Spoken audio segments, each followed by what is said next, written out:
आवडे तालुका पाटण या गावामध्ये ग्रामदैवत वाघजाई देवी या देवीच्या मंदिराच्या प्रांगणामध्ये हे आपल्याला जे दिसतंय ते अत्यंत दुर्मिळ असं गोरक्ष चिंचेचं झाड आहे। आणि वैशिष्ट्य म्हणजे या झाडाच्या जागीच पुरातन असं गोरक्ष चिंचेचं झाड होतं, परंतु त्या झाडाला फळं लागत नव्हती।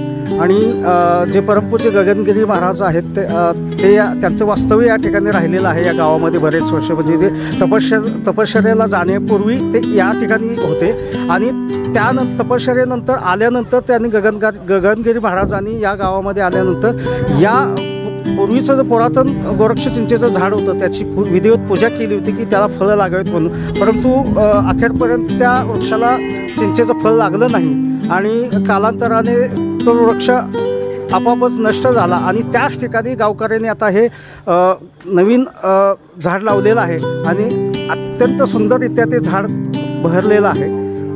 बघूया आता या झाडाला तरी पुन्हा चिंचेचं फळ लागतंय की काय याकडे गावकऱ्यांचं आता लक्ष आहे।